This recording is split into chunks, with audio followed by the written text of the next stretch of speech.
The morning sun rose gently over the beautiful Bluebell Bay, a place where sunlight touched the turquoise water like golden paint gliding over glass. Soft waves rolled across silver sand, each one whispering a quiet hello to the world as the day began. Above the water, white birds circled in slow, graceful spirals. Their wings glimmered in the warm light, and their happy calls echoed softly across the bay. Not far from the shore, resting in the embrace of a warm, smooth rock, lay Maria the Mermaid. Maria had the gentle face of a human girl, soft cheeks, warm hazel eyes, long auburn hair that shimmered like strands of copper in the sun. But from her waist down, she carried the beautiful, glimmering tale of the ocean's magic. Her tail sparkled in shades of purple, blue, and emerald green, its scales catching the light like tiny mirrors as she moved. This rock was her favorite place. It was flat and warm, shaped perfectly as though made just for her. The tide washed around its edges, sending up tiny splashes of salty spray that cooled her skin. Maria stretched comfortably along the rock, arms above her head, her long tail hanging lazily into the water. She let out a peaceful sigh. "It's such a perfect day," she whispered, and indeed it was. The sun warmed her shoulders. The waves hummed like a lullaby. The sea breeze brushed across her face like soft wings. Maria watched birds dancing in the sky, the clouds drifting slowly, and the endless ocean sparkling like a field of stars. Everything felt calm and gentle, so gentle, in fact, that her eyes began to flutter. She didn't mean to fall asleep, not at all, but the rock was warm, the air was soft, and the sound of the waves was simply too peaceful. Maria's eyelids grew heavy, her breathing slowed, her tail relaxed, and before she realized it, she drifted into the quiet, cozy world of dreams. Maria dreamed of floating through shimmering underwater caves. She swam slowly past glowing coral towers shaped like castles and drifted among pearl-bright bubbles rising toward the distant light above. In her dream, she could hear the hum of the sea, deep, steady, protective. She felt completely safe. Then, from far away, in that drifting world of dreams, she heard something new, a sound that didn't belong to the waves, a sound that didn't belong to the birds, something small, soft, but different, a faint, dragging sound, scrooch. At first, it blended in with her dream, but slowly, as the noise grew closer, Maria's eyelids twitched. Her dream shimmered. The light faded. The warm rock beneath her shifted back into her awareness. Maria blinked. Her vision blurred, faded, then returned. The birds were swooping again. The waves were singing again. The sun warmed her once more. And yet, there it was. SCRRRRCH.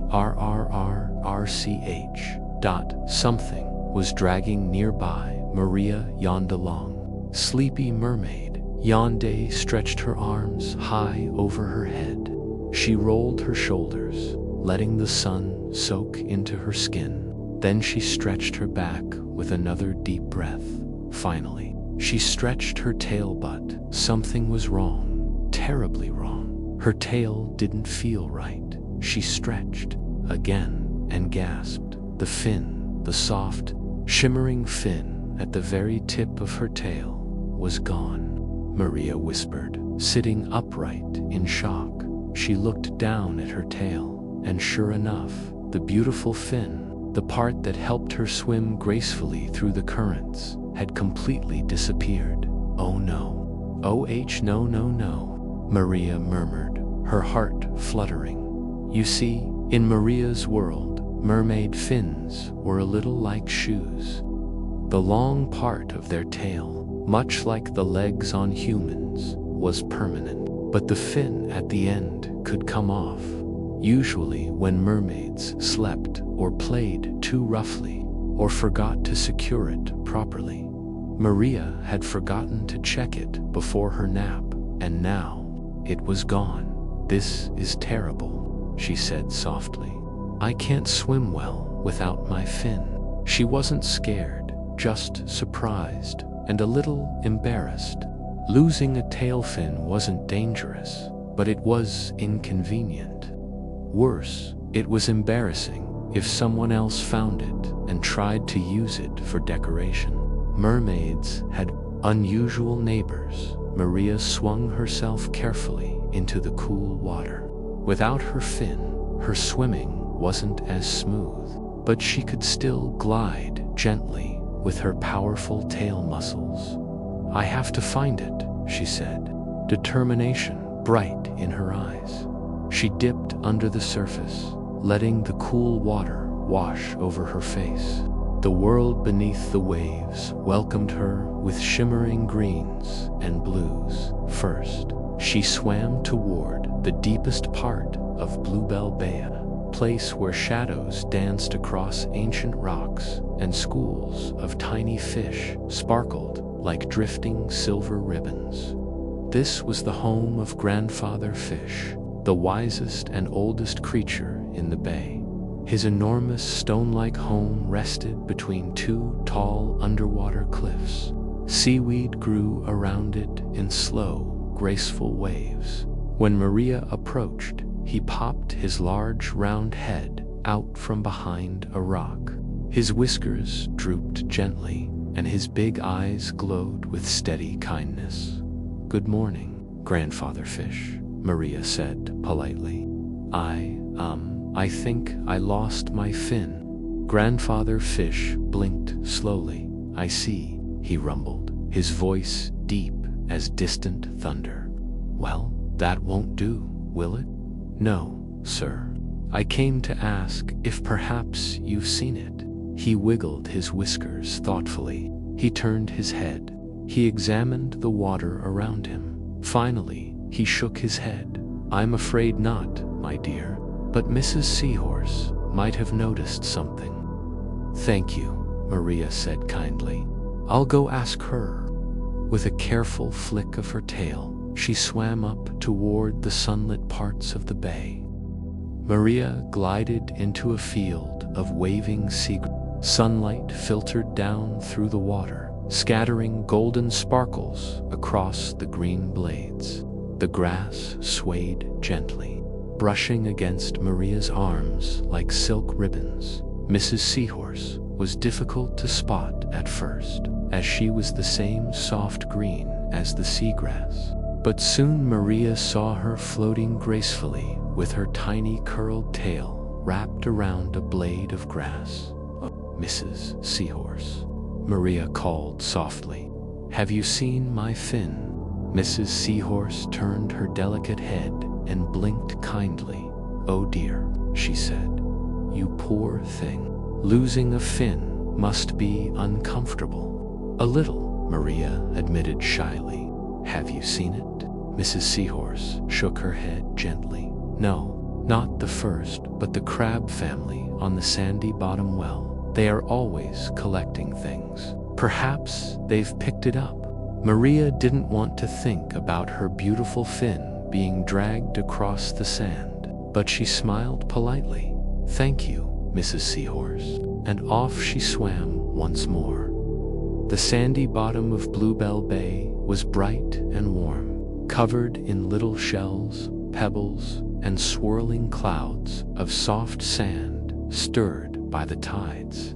There, she found the decorator crab family, a group of crabs who loved decorating their shells with anything shiny, colorful, or interesting. Father Crab scuttled across the sand, followed by two tiny young crabs who were covered in random pieces of seaweed and shells. "Hello, Father Crab," Maria called politely. I'm looking for my fin. Have you seen anything like it?" Father Crab paused, lifted to seaweed-covered claws thoughtfully, and shook his head. "No, Maria, but Mother Crab may have seen something. Come." Maria followed him around a tall boulder, and that's when she heard it. Scrooch, scrooch. The dragging sound again. From behind the rock came a small crab panting, struggling, and dragging something large behind him, kicking up clouds of sand as he went. He huffed, he puffed, he pulled, and Maria saw something shimmer through the sand cloud. Purple, blue, green. Her fin. "My fin," Maria gasped. Junior looked up, startled. "I found this shiny thing," he squeaked proudly. "I thought it would look amazing on my shell." Mother Crab scurried forward. "That does not belong to you." Father Crab crossed his claws. "Return it immediately, young crab." Junior wilted. "I didn't know." "I'm sorry, Maria. Really, really sorry." Maria smiled softly. "It's okay, Junior. You didn't mean any harm." Junior brightened at once and scuttled over, placing the fin into Maria's hands carefully. Then, to show he truly meant his apology, he held out a tiny, sparkling shell. "I found this too. Maybe you'd like it." Maria's eyes softened. "It's beautiful. Thank you." Mother Crab helped tie the small shell onto a strand of seaweed so Maria could wear it as a necklace. When she placed it around her neck, it shimmered gently in the light, almost like a tiny thank you from the sea itself. With her fin back in place, Maria swam gracefully through the bay again. The water felt perfect around her tail, and her heart felt warm with gratitude as she glided through the shimmering blue water, her new necklace floating gently around her. She whispered, "It's good to have friends." And with that, she swam toward her favorite rock again, ready for new adventures, new kindnesses, and new stories waiting beneath the waves. The next morning in Bluebell Bay was as gentle as a whispered good morning. The sky was brushed with soft pinks and oranges, like someone had painted it with a very careful hand. The sun peered over the horizon, still sleepy, sending long golden rays across the quiet water. Maria the Mermaid was already awake. She floated just below the surface, her auburn hair fanning around her like a warm halo. Tiny bubbles rose from her lips as she hummed a soft tune to herself. Her tail glimmered beneath her, purple and blue and green, catching the early light like a treasure. Around her neck, the little shell from Junior Crab rested on a strand of seaweed. It glowed very faintly when the sunlight touched it, a tiny shimmer that reminded her of yesterday's adventure. She smiled and pressed it gently with her fingers. "Good morning, little shell," she whispered. "Thank you for reminding me I have such kind friends." Above her, seagulls called lazily as the world slowly woke up. The waves rolled in and out with a slow, peaceful rhythm, as though the bay itself was breathing. Maria rolled onto her back and floated, eyes open, staring up at the sky from just beneath the surface. Everything looked different from down here. The sky became a wobbly painting, the clouds soft and stretched, the sun a shimmering coin. For a long moment, she simply floated, listened, felt. The water hugged her. The sea breeze stroked the surface above. Her necklace swayed gently with each movement of the sea. Then, as she floated quietly, she heard something. It was very faint at first, so faint she almost thought she had imagined it. Not the waves, not the birds, not the soft crackle of tiny bubbles. It was a sound that didn't quite fit. a smaller sound, a tiny hiccup of noise, like a sniffle. Maria turned in the water and let herself sink a little deeper. She listened carefully. There it was again. Sniff, sniff. Someone was crying. Maria gently flicked her tail and glided toward the sound. The closer she moved, the clearer it became. A soft, hiccupy kind of crying. The sound of someone trying not to sob, but not quite managing it. Maria's heart squeezed with concern. No, one should have to cry alone in such a beautiful place. She swam past her favorite rock, past a cluster of coral that looked like a tiny city, and around a wide stone arch that leaned over the sandy bottom like a giant doorway. On the other side of the arch, tucked in the shadow of a rock, she saw him, a tiny sea turtle. He was curled up on the sand, his little flippers pulled close to his shell, his big, dark eyes shiny with tears. His shell was a soft brown with specks of gold, like a warm little stone polished by the ocean. Maria slowed her swimming so she wouldn't startle him. She stopped a few body lengths away and spoke in her gentlest voice. "Hello." The little turtle jumped slightly, his flippers twitching. He sniffed and blinked at her, looking both shy and frightened. Maria gave him her kindest smile. "It's okay," she said softly. "My name is Maria.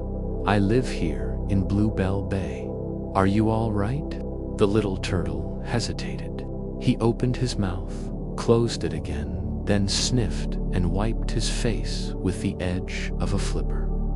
I got lost," he finally whispered. His voice was small and wobbly, and now I don't know where my family went. "Oh," Maria murmured, her heart aching for him. "What's your name?" "Timo," he said. "Mama says it means tiny but brave." Maria's smile grew warmer. "That's a wonderful name," she said. "Hello, Timo. It's very nice to meet you." Timo sniffed again, but this time he managed a small smile, just a little one. "Hi," he whispered shyly. You have a shiny tail." Maria laughed softly, the sound bubbling gently through the water. "Thank you. I like your shell. It looks like it's been kissed by the sun." Timo's smile grew a little bit more, but then his eyes clouded over again. "I was swimming with my brothers and sisters," he explained, words tumbling out in a rush. "We were following Mama. She told us to stay close, but I saw a big shiny bubble and I wanted to see it, just for a moment, and his voice cracked. Tears pooled again in his eyes, and then when I turned around, they were gone." Maria nodded slowly, listening carefully. She didn't interrupt. She let him finish. "I tried to swim after them," Timo continued, "but the water pushed me the wrong way. The current was too strong. It kept pushing me back here. I tried and tried, but he lowered his head. "I'm not strong enough." Maria floated a little closer, careful not to crowd him.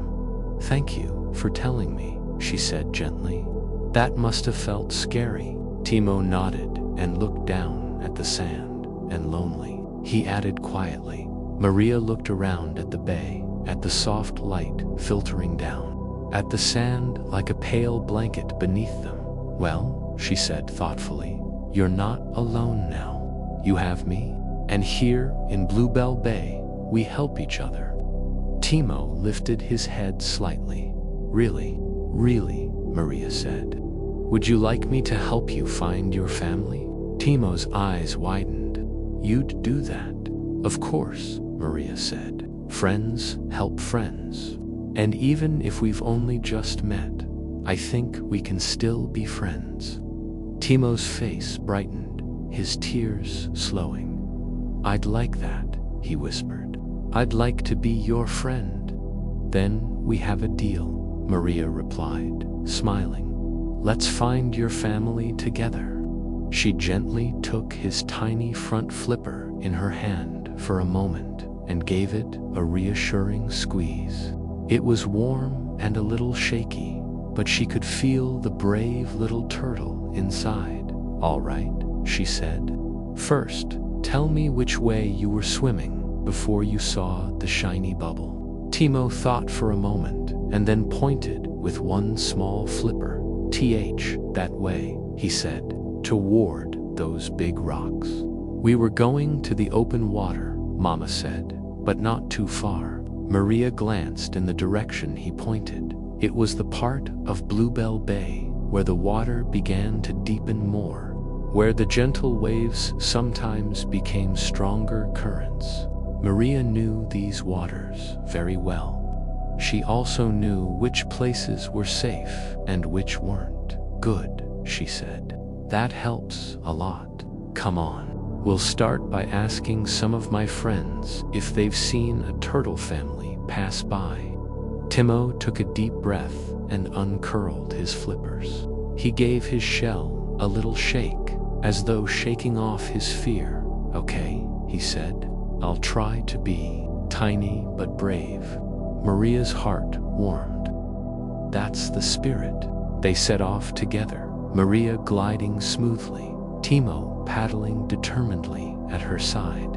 He was small, and his flippers weren't as strong as they would someday be, but he tried his best to match her pace. First, they swam to the shadowy rocks where Grandfather Fish lived.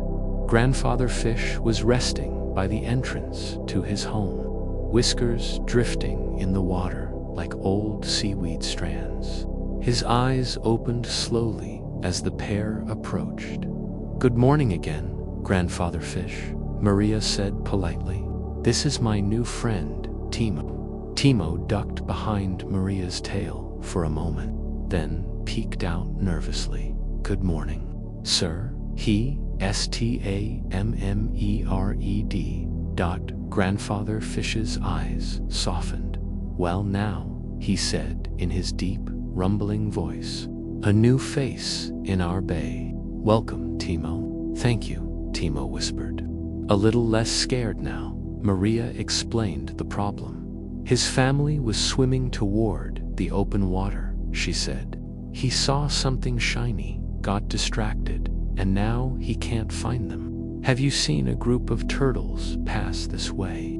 Grandfather Fish stroked his whiskers with one fin thoughtfully. I did see a small group of turtles early this morning, he said slowly. They were swimming not far above. The current was trying to pull them outward, but their mother was guiding them safely along the edge. I think they were heading toward the tall seagrass near the outer rocks. Maria nodded eagerly. Thank you, Grandfather Fish. Timo's eyes shone. That must be them, he exclaimed. Mama said we were only going near the outer rocks, not past them. Well then, Grandfather Fish replied, smiling gently. You'd better go catch up, but be careful of the currents. Stay along the sand and rocks where the water is calmer.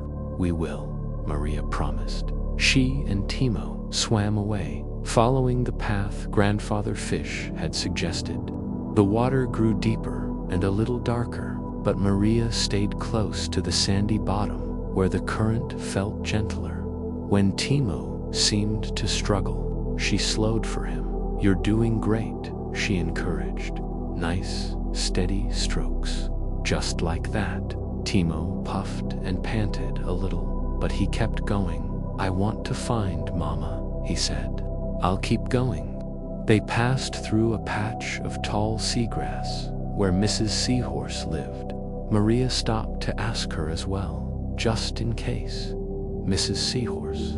Maria called softly. Mrs. Seahorse drifted out from between the blades of grass. Her tiny tail curled around one of them.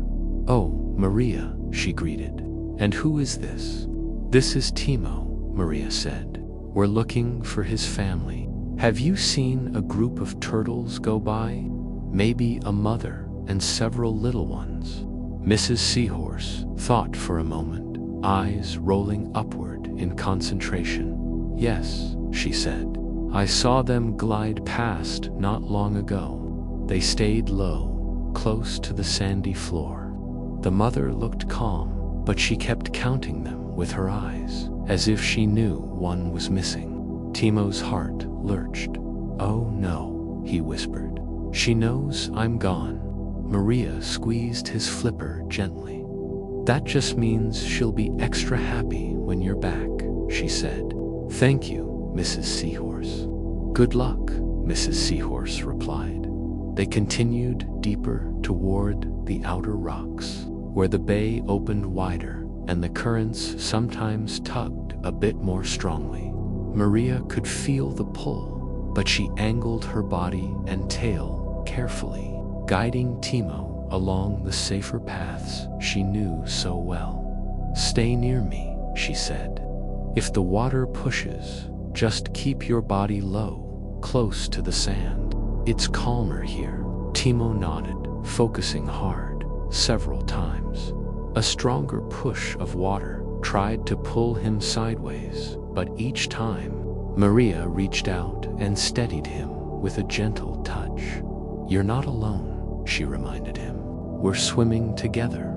Slowly, the tall outer rocks came into view, great stone towers rising from the seafloor, covered in patches of coral and swaying plants. Beyond them, the water grew darker and more mysterious, but Maria knew they wouldn't be going that far. They just had to find one turtle family. Maria paused, looking around carefully. Let's listen, she said softly. Together, she and Timo floated still, their bodies quiet. They listened past the sound of waves, past the hum of the water, past the distant calls of seabirds above, and then they heard it. Voices. Stay together, little ones. Mama, how much further? Just a bit more, my darlings. Timo's eyes lit up. That's Mama, he cried. He darted forward before he could stop himself, heart racing, flippers beating the water in fast, excited strokes. Wait, Timo, Maria called gently. Remember the current. But Timo did remember. He had learned from earlier.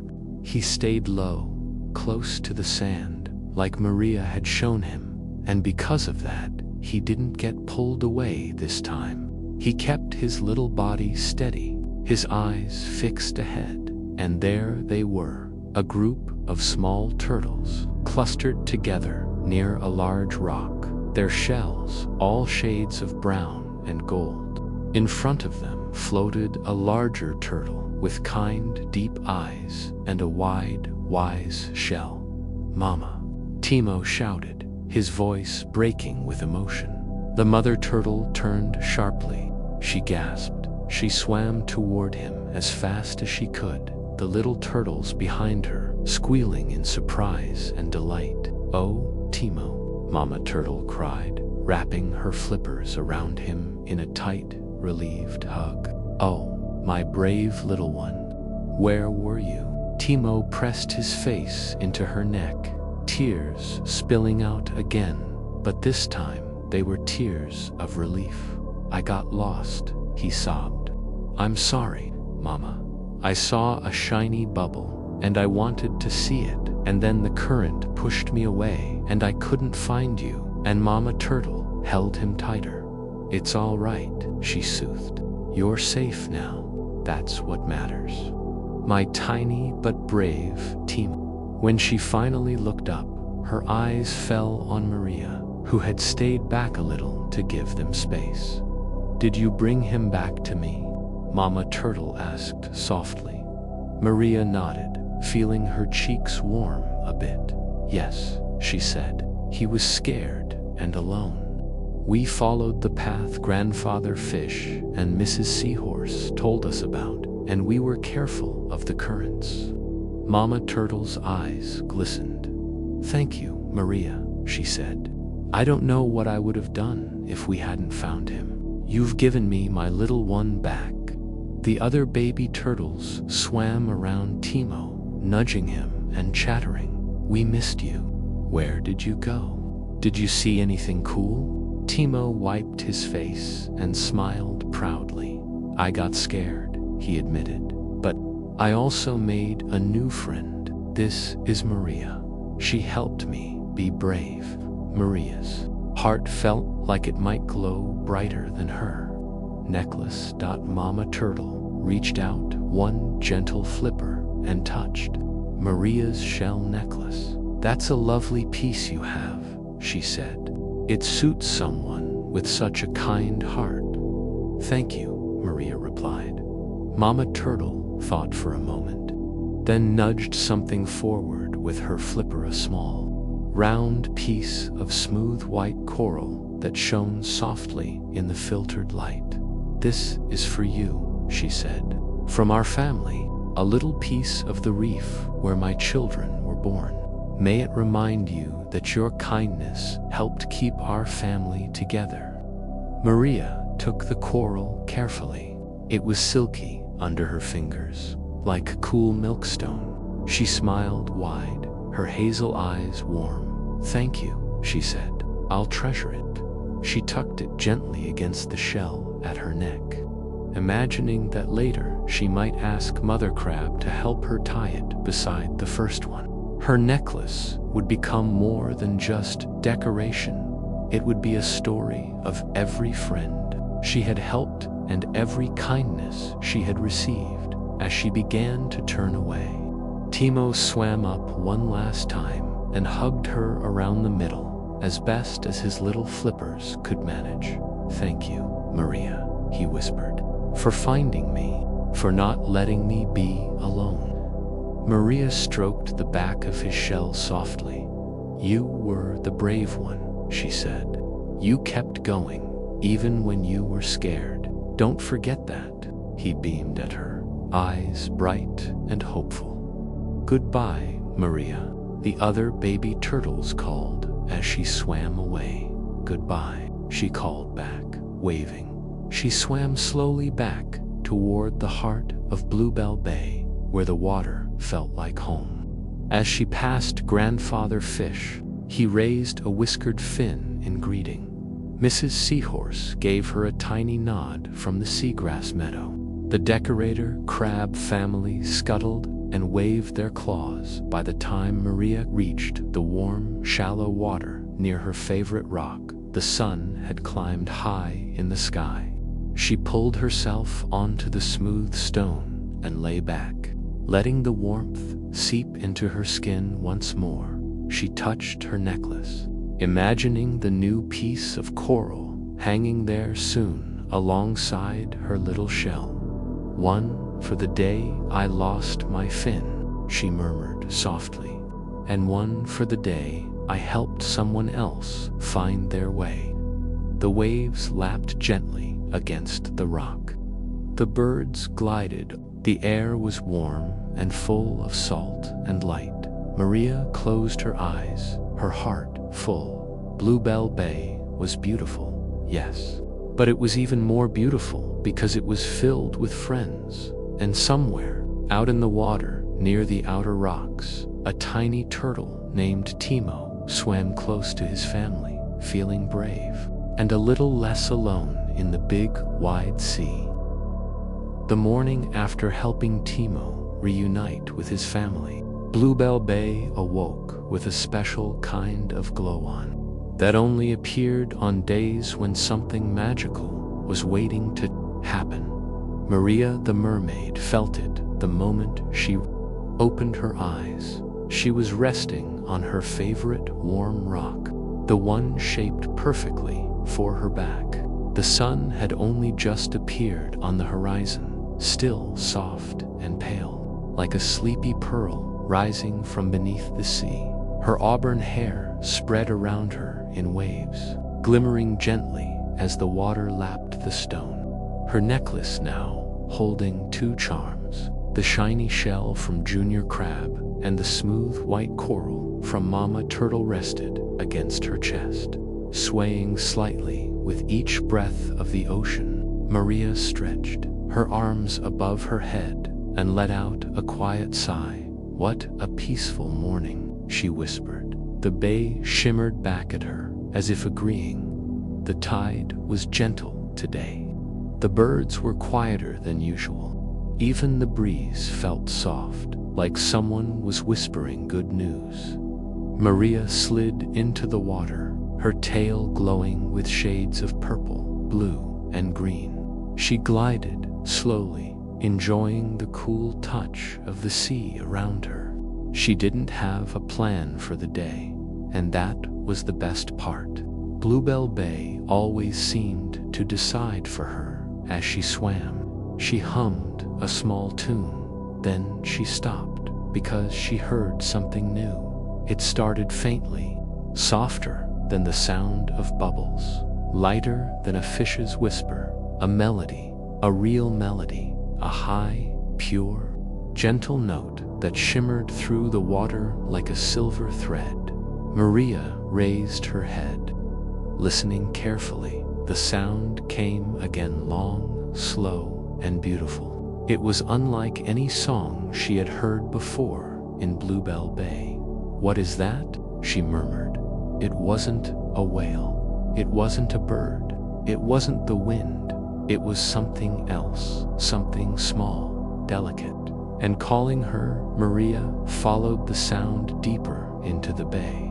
With each flick of her tail, the melody grew clearer, like someone was gently plucking the strings of a soft, glowing harp. She swam past the waving seagrass where Mrs. Seahorse lived. She swam past Grandfather Fish's rocky home. She swam past the sandy bottom where the crab family scuttled about, decorating their shells with bits of seaweed. No one seemed to notice the sound. Only she heard it, and the melody guided her like a gentle ribbon, pulling her toward the very center of Bluebell Bay, a place she didn't visit often. This part of the bay was quiet, very quiet. The coral here grew low and wide, forming long ridges like winding underwater paths. Small, colorful fish darted in and out, but even they seemed to move more slowly, as though listening to the mysterious song. Maria slowed, letting the melody wrap around her. And then she saw it, nestled between two ridges of pale coral was a small object glowing faintly, a shell, not just any shell, a tiny, perfect spiral shell, silver in color, with faint lines of blue shining across its surface like moonlit ripples, and it was singing. Maria blinked, mesmerized. She whispered softly, "You're beautiful." She reached out carefully, not wanting to disturb whatever magic surrounded it. When her fingertips brushed the top of the shell, the melody changed slightly, becoming brighter and fuller, like it was greeting her. Maria smiled, delighted. "Are you the one calling me?" The shell pulsed with a faint glow, almost like it answered yes. Maria held it in both hands, turning it slowly. It was warm, smooth, and alive, with a soft vibration, like it held a tiny heartbeat. She looked around. No one else was nearby. No mermaids, no turtles, no fish even swam too close. It was as if the whole bay respected the little shell's space. But why was it singing? "Maybe someone lost you," Maria said thoughtfully. "Or maybe you're lost yourself." The shell hummed again, longer this time, a deeper note that resonated through the water like a gentle bell. Maria's hazel eyes widened. "That sounded sad," she whispered. She held the shell close to her chest, and the melody softened, turning into a low, comforting hum. Maria felt a strong, surprising emotion rise inside her. "You want to go home, don't you?" she whispered. The shell glowed faintly again. Maria took a steady breath. "All right, I'll help you. She thought quickly about who might know something about a shell that sings. Grandfather Fish was wise and old. Mrs. Seahorse knew many creatures. Father Crab collected everything unusual. But there was one creature Maria had never spoken to closely before. Because he lived in a place few mermaids visited, the Whispering Clam. He lived deep in the part of Bluebell Bay where the water turned dark green, still safe but mysterious. Rumors said he knew the voice of every shell in the bay, and that he could hear things across the ocean floor that no one else could. Maria tightened her grip on the singing shell. Well then, she said softly, I suppose today's adventure is taking you to him. She tucked the shell carefully into the side of her necklace, securing it gently between the two charms she already wore.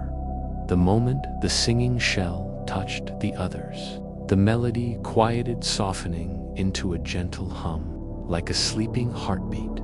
Maria smiled. There, you're safe with me. Then she swam deeper into the bay. The water grew darker here, shifting from bright turquoise into deeper shades of teal and green. Long strands of kelp rose from the sand, drifting like silent banners in the current. Maria moved carefully, mindful of the shadows. She wasn't frightened, just cautious. This part of Bluebell Bay was quiet in a different way, old, secret, and filled with stories. At last, she reached a large hollow formed by 3 leaning rocks. Inside it, resting in the center, like a pearl in a cradle, was the Whispering Clam. He was enormous, bigger than any clam Maria had ever seen. His shell was a dusty white with streaks of silver. The edges glowed faintly in the dim water, giving off just enough light to see. Maria approached slowly. Excuse me, she said softly. The Whispering Clam didn't respond at first. Then, after a long, still moment, his shell shifted with a deep groaning sound, opening slightly. A soft glow spilled through the crack. A gentle, ancient voice echoed into the water. Maria of Bluebell Bay, Maria gasped. You know my name? The clam's glow pulsed slowly. I know all who show kindness, he said in a soothing, rumbling tone, and your heart is the brightest of the young in this bay. Maria felt warmth fill her cheeks. That's very kind of you, she said quietly. I'm here because I found something that sings. The Whispering Clam shifted again. Show me. Maria carefully lifted the glowing spiral shell from her necklace. The moment it came into view, the clam's glow intensified. A-H-H-H, he murmured. It is one of the singing shells of the moontide. The moontide? Maria repeated. Yes, said the clam. They are rare, very rare. They are created once every 100 years when the moon shines silver across the bay at its highest point. These shells are born with voices. Their song is meant to guide them back to their family when separated. Maria looked down at the shell in her hands. So, it's lost. Very, said the Whispering Clam, and very far from home. Its family rests in the moon caves beyond the far edge of Bluebell Bay. Maria's breath caught. The moon caves, she whispered. Every young mermaid knew the stories. Mystical caves carved by moonlight, shimmering walls that glowed at night. Safe but distant. That's so far, Maria said softly. Far, agreed the clam, but not impossible, especially for one with your heart. Maria swallowed, feeling a flutter of nerves. I want to help it, she said. Will you show me the way? The clam's glow softened. "I will." He lowered his shell slightly, and a beam of soft, pale blue light projected from it, forming a path through the water like a luminous ribbon stretching into the distance. "Follow the path during the daylight," the clam advised. "The currents will be gentle today. And take care though, the moon caves are peaceful. The waters around them require attention." Maria nodded bravely. "I'll return this little one to its home," she promised, holding the singing shell close. The shell glowed warmly, as if encouraged by her words. "Thank you, whispering clam," she said. "Go with light, Maria," he murmured, "and may kindness guide your fins." Maria swam along the glowing path, her heart a mix of determination and wonder. The singing shell hummed gently against her necklace, its melody soft and hopeful. She passed new coral shapes she had never seen before, spirals like towers, long tendrils of bright blue sea plants, and tiny glowing jellyfish drifting like pearls in the current.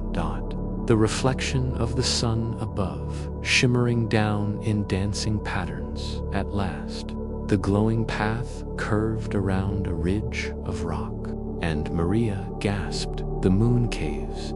Great arches of pale stone stood before her, glowing faintly with silver light, even in the daytime. The entrance looked gentle, inviting, as if someone had carved it with kindness.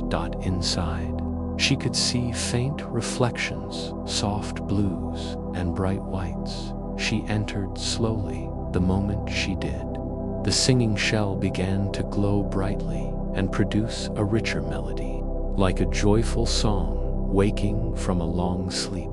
Maria held it up. "Your home," she whispered.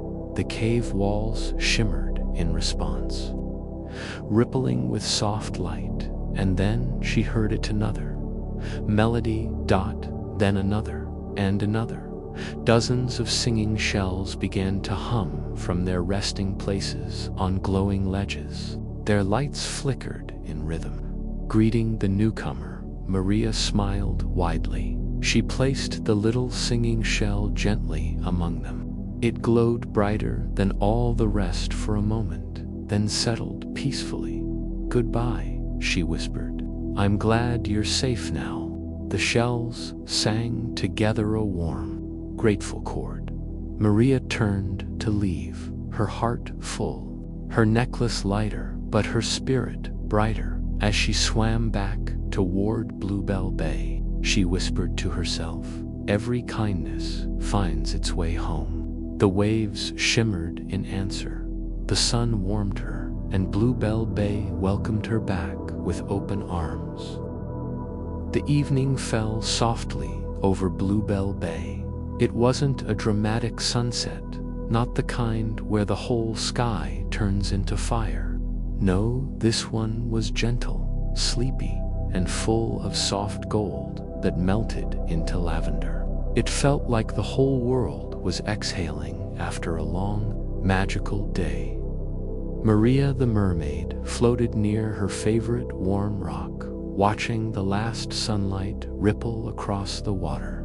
Her tail shimmered with every movement, a blend of purple, blue, and green like the colors of distant galaxies. Her auburn hair drifted around her shoulders in soft shapes, glowing in the fading light.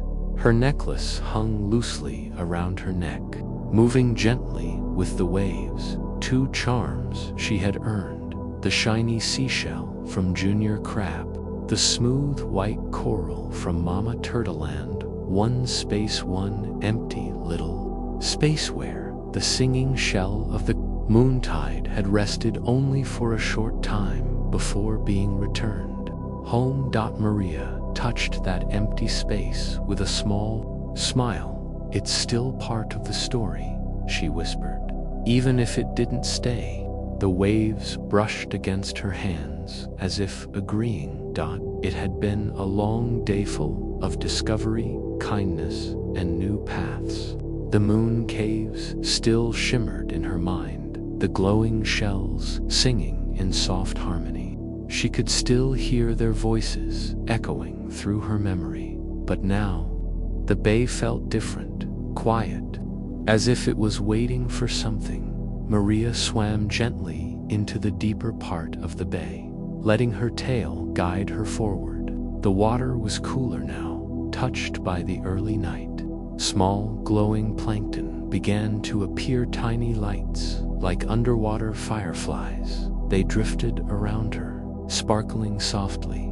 "What are you all doing here?" she whispered with a giggle. "Is it your bedtime?" The plankton pulsed once, glowing brighter dot. Then, suddenly, they began to move, not drifting randomly, not floating lazily. They began to gather, hundreds of them, thousands, forming a slow spiral shape around Maria, circling her gently. It was beautiful, but unusual. Maria blinked. "What's happening?" The spiral tightened very, very gently, not guiding her toward the center of the bay. Maria settled her hands at her sides and let herself drift. "With the glowing spiral, I suppose," she whispered. "If the bay wants to show me something, I should see it." The plankton led her to a place she had never visited before. She had swum through Bluebell Bay hundreds of times, but this spot felt different. The sand below was smoother, the water was strangely warm, and in the middle of it lay a rock unlike any Maria had ever seen. It wasn't shaped like her resting rock.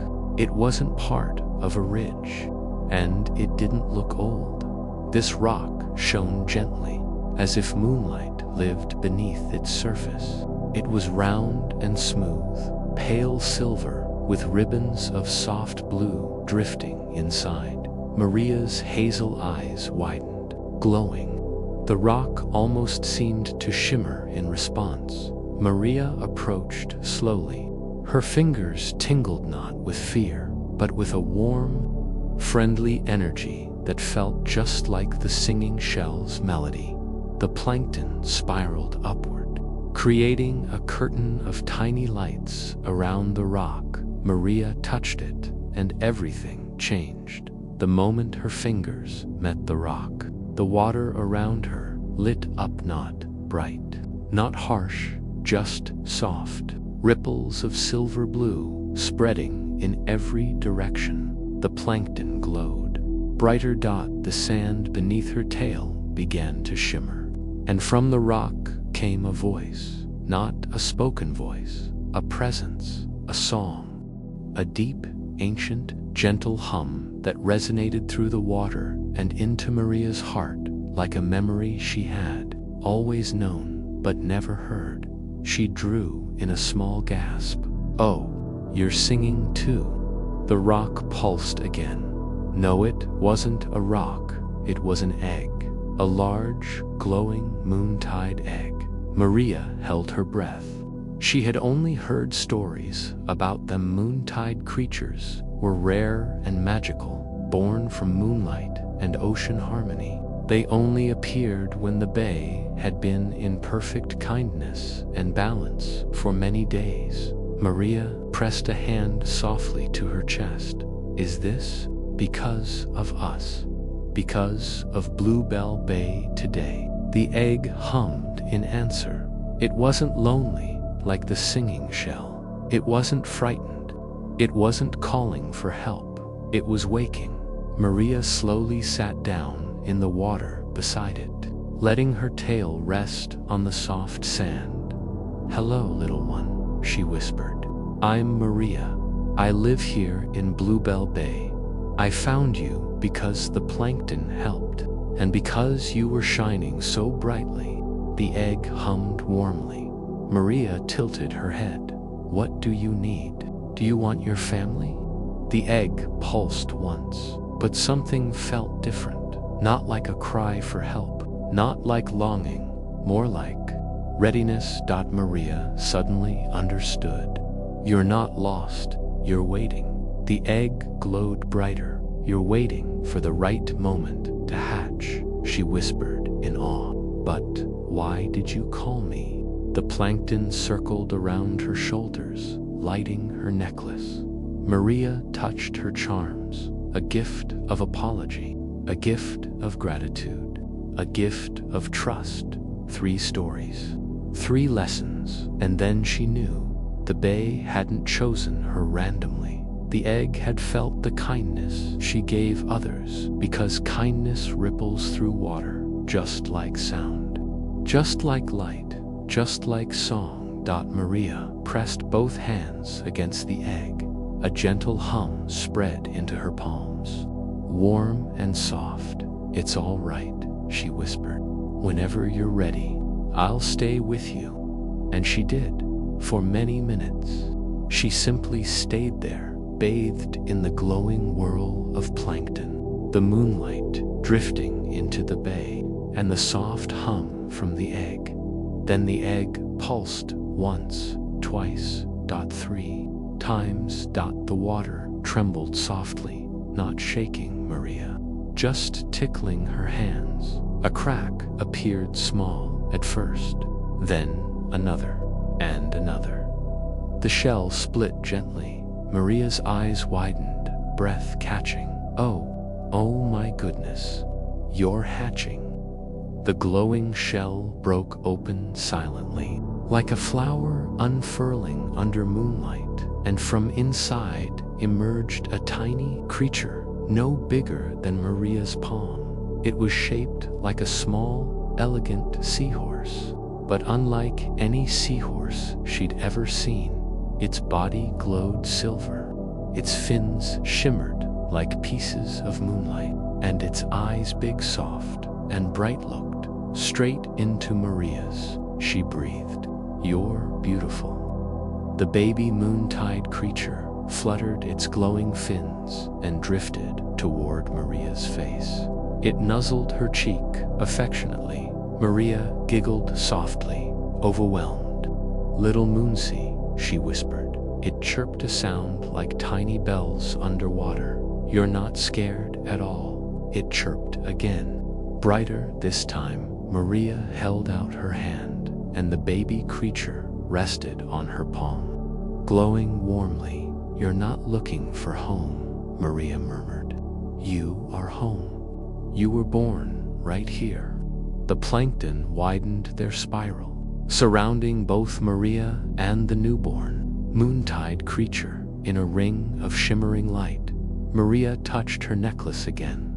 "Maybe this," she whispered softly, "is your charm, your story." She took one of the broken pieces of the glowing egg-smooth silver blue, humming faintly, and pressed it to her necklace. A faint shimmer wrapped around all her charms. The shiny shell, the white coral, the moontide shard. 3 stories, 3 acts of love, 3 lessons from the bay. The baby Moonsea nuzzled her necklace. "You want to stay close?" Maria asked. The creature chirped happily. Maria laughed softly. "Well, Bluebell Bay is big. There's plenty of room for you." She lifted the Moonsea creature into the open water. It swirled happily around her tail, leaving trails of soft silver light. "You really are moonlight," she whispered, as they swam back toward the heart of the bay.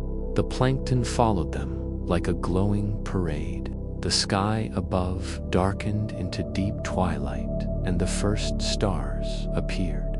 Maria reached her warm rock and rested beside it. The Moonsea creature drifted around her, humming, gently soothing her mind and the bay together. The waves were slow, the air calm, the night peaceful.